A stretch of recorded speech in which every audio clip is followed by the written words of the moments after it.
Welcome to ज्ञान सेतु और मैं जीवन शर्मा सकलोके स्वागत जनाइछु। आज आमी आलोचना करिम नवम श्रेणी अनुशीलनी 1.5 और क्वेश्चन नम्बर 1 और 2। तो बोला आज भिडिओटी आरम्भ करूँ। क्वेश्चन नम्बर 1 दिया আছে তলৰ সংখ্যাবোৰৰ পৰিমেয় আৰু অপৰিমেয় হিচাপে শ্ৰেণীভুক্ত কৰা। তো আমাক ইয়াৰ সংখ্যাবিলাক দিয়া আছে, এই সংখ্যাবিলাকৰ পৰা আমি বাছি উলিয়াব লাগে কোনবিলাক পৰিমেয় কোনবিলাক অপৰিমেয়। তো আমি জানো যে p/q আকাৰত থকা সংখ্যাবিলাক হৈছে পৰিমেয়। এতিয়া চোৱা আৰু এটা কন্ডিশন আছে, যদি মৌলিক সংখ্যাৰ ওপৰত ৰুট আবাৰ থাকে, ধৰা √3 √7 √2 এই সংখ্যাবিলাক যদি আমি পাওঁ তেতিয়ালে আমি ক'ব পাৰিম যে এইবিলাক হৈছে অপৰিমেয় সংখ্যা। তো কোৱেশ্চন নম্বৰ 1 চোৱা 2 - √5 নহয়নে 2 - √5। এতিয়া চোৱা এই ৰুট আবাৰ মানে 5 ৰ ওপৰত ৰুট আছে, মৌলিক সংখ্যাৰ ওপৰত ৰুট আছে, গতিকে এইটো আমি লিখি দিম অপৰিমেয়। অপৰিমেয় হ'ব। এতিয়া কোৱেশ্চন নম্বৰ 2 চোৱা 3 + √23 - √23। এতিয়া চোৱা ইয়াত মৌলিক সংখ্যাৰ ওপৰত ৰুট আছে, কিন্তু কি হৈছে ইয়াতে 3 + √23 মাইনাস হৈ গৈছে, √23 টাৰ্মটো কি হৈছে মাইনাস হৈ গৈছে, গতিকে মাইনাস হলে দুটা কেনসেল হ'ব, থাকিব কি 3। তো কি হয় 3 পৰিমেয়। পৰিমেয় বুজি পালা। এতিয়া কোৱেশ্চন নম্বৰ 3 চোৱা 3 দিয়া আছে 2√7/7 তো ইয়াত চোৱা ইয়াত মৌলিক সংখ্যাৰ ওপৰত যেহেতু ৰুট আছে হলেও আমি কি কৰিব পাৰো √7 আৰু √7 কেনসেল কৰি দিব পাৰো, তেতিয়ালে আমি কি পাম 2/7। তো তোমালোকে জানা 2/7 কি হ'ব পৰিমেয় সংখ্যা হ'ব, কাৰণ p/q আকাৰত আছে।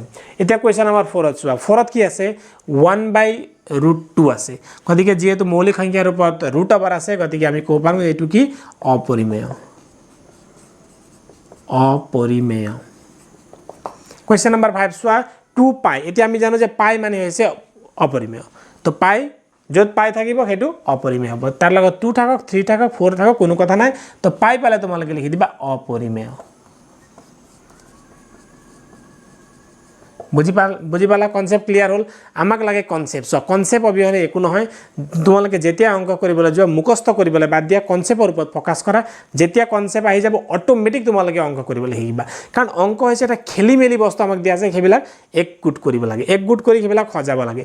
এতিয়া সো অঙ্ক কৰোঁতে তোমালোকে বহুত ভয় খোৱা যে এই প্লাস মাইনাস কেতিয়া মাইনাস কৰিম কেতিয়া প্লাস কৰিম, তো সেইবিলাকৰ বিষয়ে তোমালোকে বহুত কনফিউজ লাগি থাকিব, তাৰ কাৰণে মই বেলেগকে ভিডিও এটা বনাই দিম। তো এতিয়া আমি কোৱেশ্চন নম্বৰ 2 কৰোঁ। 2 কেনেকুৱা হয় কোৱেশ্চন নম্বৰ 2 দিয়া আছে তলৰ প্ৰতিটো ৰাখি সৰল কৰা। কোৱেশ্চন নম্বৰ 1 চোৱা 3 + √3 হোল ইনটু 2 + √2। 1 দিয়া আছে 3 + √3 2 + √2। এতিয়া এই অঙ্কটো একো ফৰ্মুলাত নাই, তো ফৰ্মুলাত নাথাকিলে আমি কি কৰিম এই দুটা পদ আমি পূৰণ কৰি দিম। কেনেকৈ পূৰণ কৰোঁ 3 এ 2 + √2 পূৰণ কৰিম, √3 এ 2 + √2 আকৌ পূৰণ কৰিম। তো 3 × 2 + √2 বুজি পালা। তাৰপিছত প্লাস √3 আকৌ কি কৰিম √3 আকৌ 2 + √2। তো এই পদ দুটা বেলেগে বেলেগে দুটাকে পূৰণ কৰিম। 3 × 2 হ'ব 6 যোগ 3 × √2 হলে 3 √2 প্লাস √3 × 2 হলে 2 √3 প্লাস √3 × √2। এতিয়া চোৱা এই দুটা সংখ্যা ৰুটৰ ভিতৰত আছে, গতিকে ৰুট আবাৰটো লিখি সংখ্যা দুটা আমি পূৰণ কৰিম। 3 × 2 হ'ব 6 বুজি পালা। এতিয়া চোৱা ইয়াত সংখ্যাবিলাক সব বেলেগ বেলেগ ধৰণৰ, এটা 6 প্লাস 3 √2 2 √3, গতিকে এইবিলাক হৈছে অসদৃশ। গতিকে অসদৃশ পদবিলাক যেহেতু যোগ আৰু বিয়োগ নহয়, গতিকে ইয়াৰ উত্তৰটো এইটোই হ'ব। এতিয়া কোৱেশ্চন নম্বৰ 2 চাওঁ। কোৱেশ্চন নম্বৰ 2 দিয়া আছে 3 + এটো হল 3 + √3 3 - √3 3 + √3 3 - √3। এতিয়া এই কোৱেশ্চনটোত চোৱা এনেকুৱা হৈ আছে যে a + b whole into a - b নহয়নে, এই দুটা টাৰ্ম একে টাৰ্ম বা একে পদ দুটা বেলেগ বেলেগ চিহ্নত আছে, গতিকে a + b whole into a - b। তো এই ফৰ্মুলাটা পাইছিলোঁ a + b whole into a - b মানে হৈছে a² - বি স্কোয়ার তো এই পদ দুটাক আমি কেনেকে লিখিব পাৰো a square minus b square বুজি পালা এতিয়া 3 স্কোয়ার মানে হৈছে 3 মানে যেহেতু a আছিলে √3 মানে b আছিলে গতিক a square minus b square 3 square হলে কিমান হ'ব 3 3 গুণ 9 মাইনাস √3 স্কোয়ার হলে ৰুট আৰু স্কোয়াৰ ক্যান্সেল যাব থাকিব 3 তো 9 ৰ পৰা 3 গলে থাকিব 6 क्वेश्चन नंबर 2 হল क्वेश्चन नंबर 3 চোৱা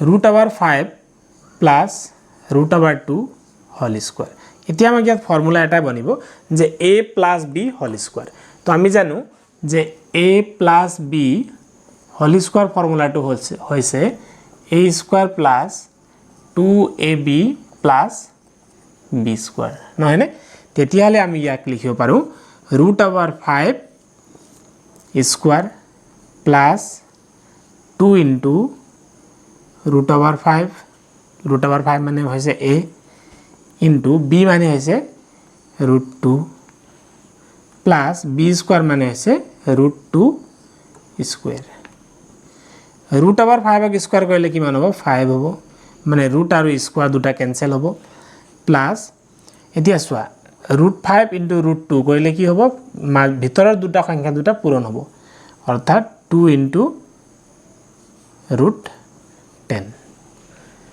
প্লাস √2 স্কোয়াৰ হলে স্কোয়াৰ আৰ ৰুট ক্যান্সেল জায়গাত থাকিব 2 এতিয়া 5 এ 2 এ কিমান হ'ব 5 এ 2 এ 7 যোগ 2 √10 গতিকে এই দুটা পদ দুটা সদৃশ নহয় গতিকে যোগ বিয়োগ নহব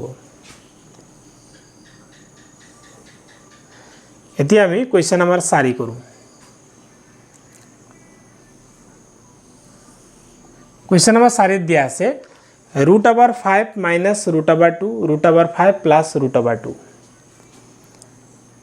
√5 माइनस √2 होल इनटू √5 प्लस √2 এতিয়া এটো কেনেকৈ হৈছে যে a minus b a plus b হয়নে তেতিয়ালে কি হ'ব a square minus b square a square minus b square equal to 5 হ'ব कारण ৰুট আৰু স্কয়াৰ ক্যান্সেল যাব মাইনাস ৰুট আৰু স্কয়াৰ ক্যান্সেল গলে থাকিব 2 তো 5 ৰ পৰা 2 গলে হ'ব থাকিব 3 বুজি পাইছা নম্বৰ 5 ত দিয়া আছে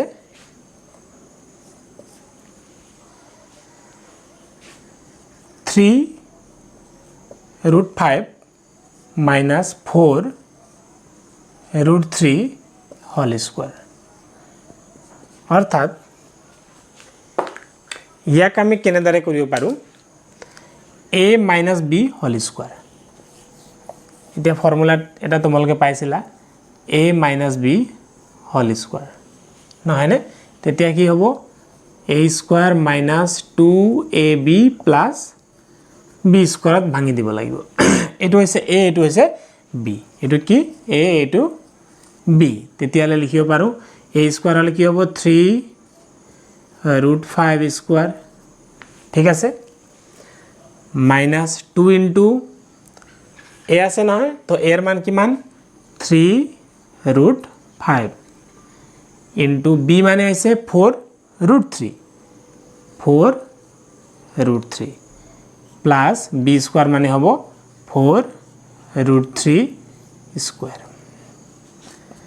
এতিয়া ইয়াত মন কৰা 3 কো স্কয়াৰ হয় মানে 3 কো স্কয়াৰ হৈ আছে আৰু √5 কো স্কয়াৰ কৰি আছে গতিকে 3 কো স্কয়াৰ কৰিলে হ'ব 9 ইনটু √5 কো স্কয়াৰ কৰিলে হ'ব 5 স্কয়াৰ আৰু ৰুট ক্যান্সেল যাব তাৰ পিছত মাইনাস 3 দুগুণ 6 6 4 গুণ কিমান হ'ব 24 ভিতৰত কিমান আছে 5 3 গুণ 15 √15 প্লাস 4 স্কয়াৰ হলে কিমান 16 ইনটু √3 কি স্কয়াৰ কৰিলে হ'ব 3 5 9 গুণ 45 माइनस 24 √15 প্লাস 3 ষোল্লং 48 হলে এতিয়া 45 আৰু 48 সংখ্যা দুটা যোগ কৰি দিয়া কিমান হ'ব